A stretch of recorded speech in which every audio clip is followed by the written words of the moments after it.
ہوا اللہ کی بات، اللہ کا کلام قرآن کریم کہلاتا ہے۔ لانے والا جبریل، جبریل سب فرشتوں میں اعلیٰ، قرآن سب کلاموں میں اعلیٰ، بھیجنے والا اعلیٰ ہی اعلیٰ، اور جس پر آ رہا ہے وہ محمد الرسول اللہ سب سے اعلیٰ، انسانیت میں اعلیٰ، پیغمبروں میں اعلیٰ، مخلوق میں اعلیٰ۔ گویا ایک خیر کی طرف سے ایک خیر چلی ہے، ایک خیر کے ذریعے ایک خیر کے اوپر آئی ہے۔ ہر جگہ خیر ہی خیر ہے، ہر جگہ خیر ہی خیر ہے۔ اب قرآن سے اعلیٰ کون ہو سکتا ہے؟ وہی کاغذ جو عام کاغذوں میں شمار ہوتا تھا، آج اللہ کا کلام اس پر لکھا گیا ہے۔ رب کی قسم، اب آپ کے اوپر پابندی لگ گئی، اس کاغذ کو آپ بغیر وضو اور بغیر پاکی کے نہیں چھو سکتے، حالانکہ اس سے پہلے آپ کیسے بھی چھو سکتے تھے۔ معلوم ہوا قرآن کریم نے اس کو اتنا بلند مقام دے دیا کہ آپ اسے سب سے اعلیٰ سمجھنے پر مجبور ہو گئے۔ اب آپ سے پوچھنا چاہوں گا، یہی کاغذ اگر آپ سب سے نیچے رکھیں، اس کے اوپر دوسرے کاغذوں سے لکھی ہوئی کتابیں لکھیں، کیا آپ اسے سب سے نیچے رکھ کر کے اس کے اوپر دوسری کتابوں کو رکھنا گوارا کریں گے؟ لیکن اب آپ دوسرے پہلو پہ آئیے، اسے سب سے اوپر رکھیں، اس کے نیچے ساری کتابیں رکھیں، تو اس میں آپ فخر محسوس کریں گے۔ یہ قرآن ہے، قرآن کیا وجہ ہے کہ ایک کاغذ پر لکھا ہوا کلام ہے، اس کاغذ کو آپ نے کسی بھی کاغذ سے نیچے نہیں رکھا اور اسے سب کے اوپر رکھا ہے۔ کیوں؟ اس لیے کہ اس پر اللہ کا کلام اترا ہوا ہے۔ پھر کیا وجہ ہے کہ اگر یہی کلام اللہ، یہی اللہ کا کلام ایک انسان کے سینے میں اتر جاتا ہے، تو جس کے سینے میں اترتا ہے وہ سینہ دوسروں کے مقابلے میں کیوں افضل نہیں ہوگا؟ جب ایک کاغذ دوسرے کاغذوں میں افضل ہو سکتا ہے تو پھر وہ انسان بھی سب سے افضل ہوگا جس کے سینے میں اللہ کا کلام اتر جائے گا۔ اس بنیاد پر کوئی بھی تعلیم حاصل کرنے والا ہو، جب آپ نے خود کہا ہے کہ کوئی بھی کتاب قرآن سے اوپر نہیں ہے، تو پھر یاد رکھیں کوئی بھی علم حاصل کرنے والا ایک حافظ قرآن سے اوپر نہیں ہے۔ یہ بات سمجھنے کی ہے۔ ہم لوگ کہتے ہیں تعلیم یافتہ، ہاں ٹھیک ہے تعلیم یافتہ ہیں، لیکن قرآن کریم سے اوپر تو نہیں ہو سکتے۔ اور اوپر سے ہم نے یہ اور کہنا شروع کر دیا اعلیٰ تعلیم یافتہ۔ اعلیٰ، اعلیٰ کا مطلب وہ سب سے اوپر، دیکھیے وہ جو لائٹ اوپر ہے اس کھمبے پہ سب سے اوپر ہے نا، اس لیے اعلیٰ ہے۔ سمجھ میں آئی؟ اس سے نیچے لگاؤ، اس سے نیچے لگاؤ، اس سے نیچے لگاؤ، یہ سب ادنا ہوتی چلی آئیں گی اس کے مقابلے پر، اور وہ اعلیٰ رہے گی سب سے اوپر ہونے کی وجہ سے۔ اب آپ ایمانداری سے بتائیے، جب آپ نے اس بات کو سمجھ لیا کہ قرآن سے اعلیٰ کوئی کلام نہیں ہے، قرآن وہ ہے جس نے محمد بن عبداللہ کو محمد الرسول اللہ بنایا ہے۔ وہ پہاڑ پر تشریف لے گئے محمد بن عبداللہ ہے، لیکن پہاڑ سے نیچے اترے تو محمد الرسول اللہ ہے۔ یہ قرآن ہی کا تو کرشمہ تھا، قرآن اللہ کا کلام ہے نا۔ اسے سمجھنے کی ضرورت ہے کہ جب ہم نے تعلیم حاصل کی ہے تو یاد رکھیے دنیا میں کوئی بھی کسی بھی تعلیم کا حاصل کرنے والا ہو، وہ تعلیم حاصل کرنے والا مانا جائے گا۔ یعنی میں بلا کسی تعصب اور بلا کسی طرفداری کے باتیں آپ کے سامنے ذکر کر رہا ہوں۔ بات چونکہ طویل ہوتی جا رہی ہے، وقت لمبا ہو رہا ہے، میں اتنی دیر کے لیے نہیں، 1 گھنٹے کے لیے بیٹھا تھا، مگر مجھے لگتا ہے 1.25 گھنٹہ ہو گیا۔ میں آپ سے معذرت خواہی کروں گا اور چند منٹ 10-5 منٹ آپ مجھے اور اجازت دیں تاکہ میں تھوڑا آگے چل کر کے بات کو ختم کروں۔ اللہ کے نبی علیہ السلام پر قرآن کریم آیا، ساری دنیا میں سب سے اعلیٰ۔ اچھا، قرآن کریم کو ہٹا دیے دنیا سے، آپ قرآن کریم کو ہٹا دیجئے اور پھر تصور کیجئے کہ دنیا جیسی تھی ویسی ہی ہو جائے گی۔ یعنی جس زمانے میں محمد الرسول اللہ تشریف لائے ہیں، وہ زمانہ دنیا کے اوپر جیسا تھا ویسی ہی دنیا ہو جائے گی، کیونکہ اس زمانے کا حال یہ تھا کہ دنیا چوروں سے بھری ہوئی، دنیا ڈکیتوں سے بھری ہوئی، دنیا دہشت گردوں سے بھری ہوئی۔ اور سن لو، دہشت گردی کے مفہوم کو بن سوچے سمجھے محمد الرسول اللہ کے امتیوں کی طرف منسوب کرنے والوں، یہ سمجھ لو کہ دہشت گردی کسے کہتے ہیں اور دہشت گردی کس نے ختم کی ہے۔ دنیا میں دہشت ہی دہشت تھی۔ کوئی اگر قافلہ نکلتا تو یہ سوچ کے نکلتا کہ خیر کرے اگر واپس لوٹ آئیں لٹ کر کے نہ آئے، باہر نکلتے کوئی قانون نہیں تھا، کوئی لوٹ لیتا اور تہے تے کر دیتا، تلواروں سے اس کا خون نکال کے ختم فنا کر دیتا اور مال لوٹتا، کوئی قانون نہیں، کوئی لو نہیں، کچھ نہیں، سب کچھ یوں ہی چل رہا تھا، بیکار۔ انسانیت کا یہ عالم ہے، مردار کو کھانے والے، اپنی بیٹیوں کو زندہ زمین میں گاڑنے کو فخر سمجھنے والے، اپنی ماں کو کوئی عزت و احترام نہ دینے والے، عورتوں کو اس طرح جیسے کوئی عورتوں کا مقام اس طرح سمجھنے والے جیسے کوئی بھیڑیا، جیسے کوئی بچھو، جس طرح کوئی درندہ، بلکہ اس سے بھی کہیں زیادہ بدتر سمجھنے والے۔ اس وقت میں دنیا کے نظریات اس طرح، مزدوروں کا کوئی قانون نہیں ہے، اس طرح دنیا تمام کی تمام دنیا تباہ کاریوں اور دہشتوں میں گھری ہوئی تھی۔ رب ذوالجلال کو ترس آیا اور سب نبیوں کا نبی اس زمانے میں پیدا کیا۔ اور بھائی اشارہ اس طرف ہے کہ اگر اس زمانے سے پہلے اتنے برے حالات ہوتے تو حالات کے اعتبار سے حالات کو بدلنے والا بھیجا جاتا ہے۔ معلوم ہوا اس زمانے سے زیادہ برے کبھی حالات نہیں تھے، تبھی تو اس زمانے کے لیے نبیوں کے سردار کا انتخاب ہوا۔ آپ سمجھ میں آ رہی نہیں آپ کو؟ اور نبیوں کے سردار کا انتخاب ہو گیا۔ آپ کے اوپر جو کلام آیا، جو دستور آیا، وہ تمام دستوروں کا سردار کلام اللہ ہے، قرآن کریم ہے۔ یہ کسی پہ نہیں آیا، یہ صرف محمد الرسول اللہ پہ آیا۔ اللہ کی بندو کچھ تو سمجھو، کم از کم اتنا تو سمجھنے کی کوشش کرو کہ جس ماحول میں محمد الرسول اللہ صلی اللہ علیہ وسلم تشریف لائے وہ ماحول کیسا ہوگا کہ جس ماحول کے لیے اللہ نے سب سے بڑے پیغمبر کو بھیجا، سب نبیوں کے نبی، اور اپنے لاڈلے کو بھیجا، اپنے محبوب کو بھیجا، اپنے حبیب کو بھیجا، اپنے پیارے کو بھیجا۔ اور بھائی وہ ماحول اتنا گندا اور اتنا خراب تھا، اس ماحول کی اصلاح کے لیے اللہ نے قرآن کریم جیسا پیغام عنایت فرمایا، اور آپ نے قرآن کریم کو 23 سالہ مدت میں پورا کرنے کے بعد لاکھ بھر سے زیادہ مجموعے کو آپ نے عرفات میں خطاب کرتے ہوئے ارشاد فرمایا کہ او سنو، اور آسمان تو بھی گواہ رہنا اور زمین تو بھی گواہ رہنا، اور سارے مجمع سے خطاب کرتے ہوئے ارشاد فرمایا تم بھی گواہ رہنا، اور یہ بتاؤ کہ میں نے تمہارے سامنے پیغام مکمل پہنچایا کہ نہیں پہنچایا؟ سب نے بیک زبان کہا پہنچا دیا۔ تب آپ نے فرمایا تو سنو، تم ذمہ دار ہو آج کے بعد اس سارے پیغام کو پوری دنیا میں پہنچانے کے۔ اب بتائیے کائنات میں محمد الرسول اللہ کی تشریف آوری کے بعد ہے کوئی کہ جہاں تک میرے نبی کا دین پہنچا ہے کوئی کسی بیٹی کی طرف نظر بھر کر کے دیکھ لے؟ ہے کوئی جو ماں کی بے ادبی کر دے؟ ہے کوئی جو کسی کا حق دبا لے؟ ہے کوئی جو بیاج خور، سٹیر اور جواری ہو؟ ہے کوئی جو شراب پینے والا موجود رہے؟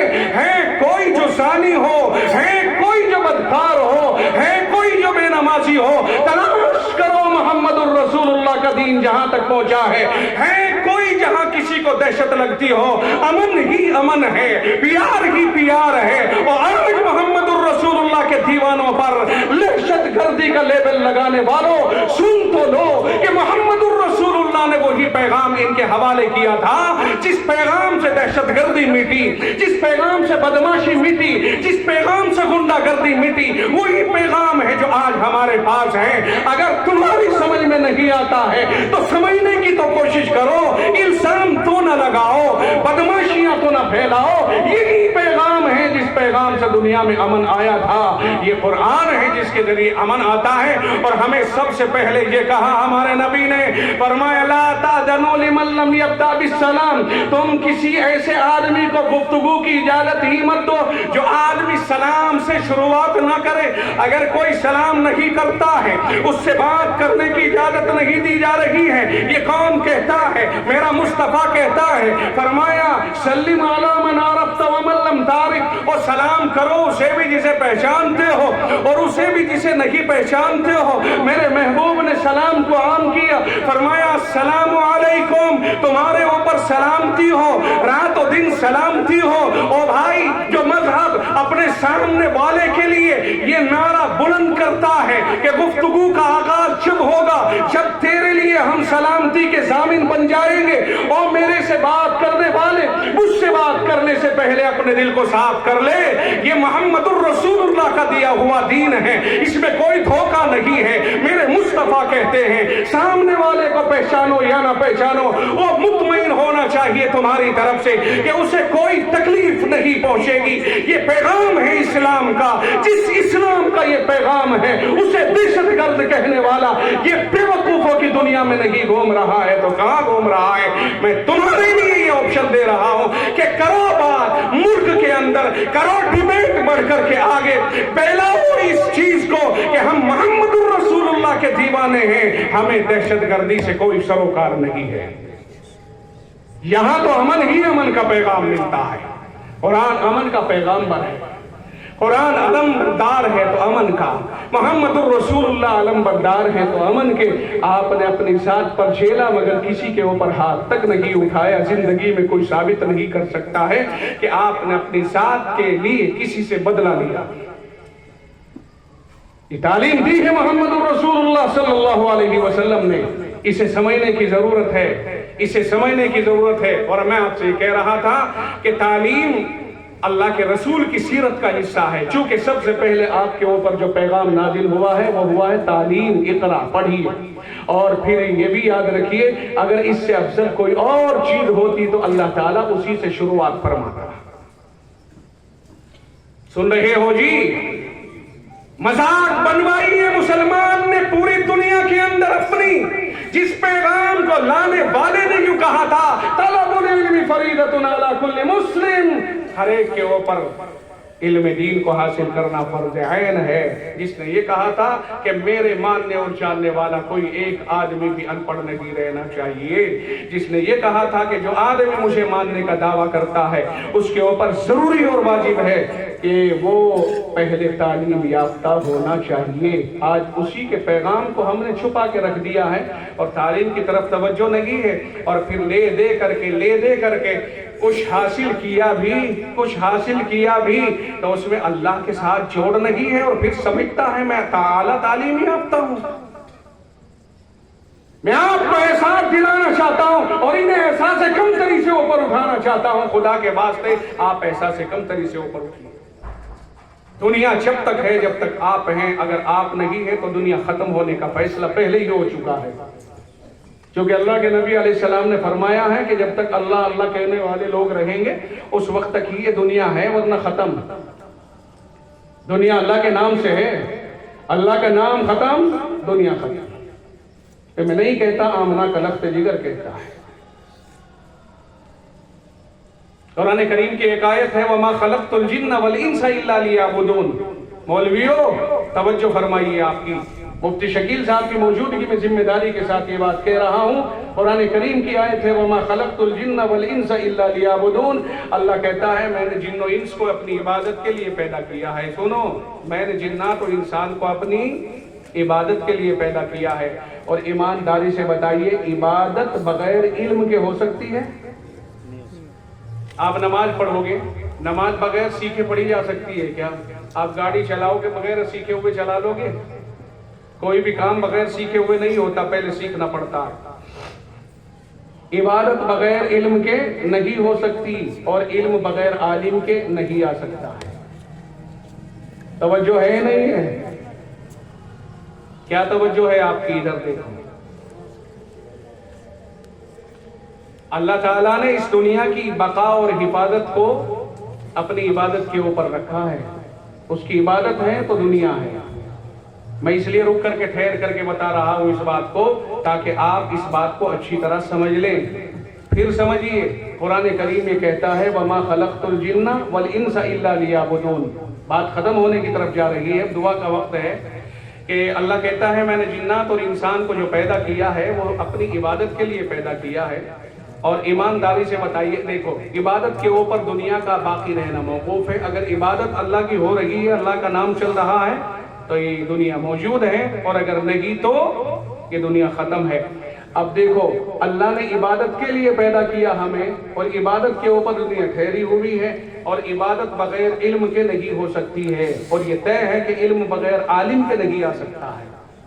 تو پتہ یہ چلا کہ دنیا بغیر عالم کے نہیں رہ سکتی ہے۔ نتیجہ سمجھ میں آیا کہ نہیں آیا؟ پتہ نہیں اسے سمجھے کہ نہیں سمجھے آپ؟ ارے جب اللہ تعالیٰ نے یہ طے کر دیا ہے کہ عبادت ہوگی تو یہ دنیا بچاؤں گا، ورنہ میں دنیا کو مٹا دوں گا۔ یوں تو دیہاتی انداز میں تو سمجھ میں آیا کہ نہیں آپ کے؟ مجھے یہ بات آپ کو سمجھانی ہے، آپ اب سمجھ لیں، آدھے گھنٹے تک سمجھ لیں، پوری رات سمجھ لیں، جب تک ایک ایک آدمی یہ نہیں کہے گا ہاتھ اٹھا کر کہ مجھے سمجھ میں آ گئی، پیچھا نہیں چھوڑوں گا۔ پہلے کہنے لگ گئے، اس کا مطلب یہ ہوا کہ پیچھا چھڑانا چاہ رہے ہیں۔